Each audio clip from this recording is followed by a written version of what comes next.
गलन और ठिठुरन बढ़ने के कारण पश्चिमी विक्षोभ का बदलता स्वरूप।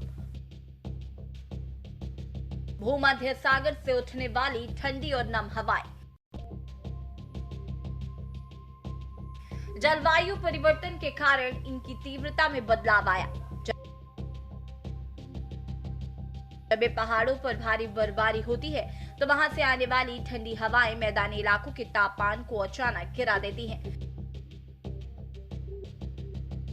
पहाड़ों की बर्फीली हवाएं मैदानी इलाकों में सीवियर कोल्ड डे की स्थिति पैदा करती हैं। धूप के बावजूद बढ़ी गलन। मैदानी इलाके विशेषकर उत्तर भारत में हाल के दिनों में गलन और ठिठुरन का असर देखा जा रहा है। आपको बता दें कि ठिठुरन बढ़ने के पीछे कोई एक कारण नहीं बल्कि कई भौगोलिक और वायुमंडलीय कारण हैं। वैज्ञानिकों के अनुसार अब ठंड के दिनों की संख्या भले ही कम हो रही हो, लेकिन अब ठंड पड़ती है तो वो बहुत तीखी होती है। बता दें कि जब ला नीना सक्रिय होता है तो भारत समेत दक्षिण एशिया में कड़ाके की ठंड और शीतलहर की संभावना बढ़ जाती है। दरअसल ये साइबेरिया और आर्कटिक क्षेत्र से आने वाली ठंडी हवाओं के लिए रास्ता खोल देता है। फिलहाल उत्तर प्रदेश में एक बार फिर ठंड का असर तेज हो गया है। मौसम विभाग ने प्रदेश के कई हिस्सों में शीतलहर चलने की चेतावनी जारी की। पहाड़ों से आने वाली सर्द पछुआ हवाओं के कारण तापमान में 5 डिग्री तक गिरावट और कोहरे की संभावना जताई गई है। मौसम विभाग के अनुसार पश्चिमी उत्तर प्रदेश के कई जिलों में शीतलहर चल सकती है, जबकि तराई क्षेत्र के 15 जिलों में घने कोहरे को लेकर ऑरेंज अलर्ट जारी किया गया है। इसके अलावा प्रदेश के 23 जिलों में हल्के से मध्यम स्तर तक कोहरा छाए रहने की संभावना है।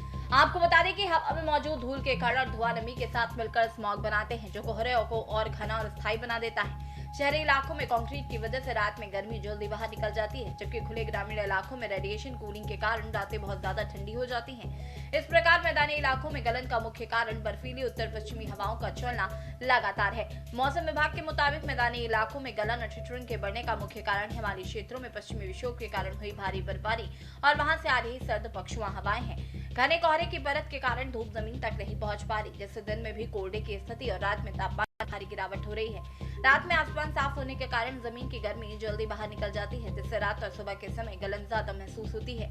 ये स्थितियां विशेष रूप से खुले इलाके और ग्रामीण क्षेत्रों में सामान्य से 3 से 5 डिग्री सेल्सियस तक कम तापमान का कारण बन रही हैं। उत्तर भारत के पर्वतीय इलाकों में पश्चिमी विक्षोभ के कारण ठंडी हवाएं मैदानी इलाके की ओर बढ़ रही हैं। इन हवाओं को स्थानीय भाषा में पछुआ हवा कहा जाता है, जो तापमान को तेजी से नीचे गिराता है। ठंड के साथ गलन बढ़ा देती है। मौसम विभाग का कहना है कि रात के तापमान में ज्यादा गिरावट देखने को मिलेगी, जिससे सुबह और देर रात के समय ठंड का असर अधिक रहेगा। खुले इलाकों और ग्रामीण क्षेत्रों में इसका प्रभाव ज्यादा महसूस किया जा सकता है। स्पेशल डेस्क की न्यूज इंडिया।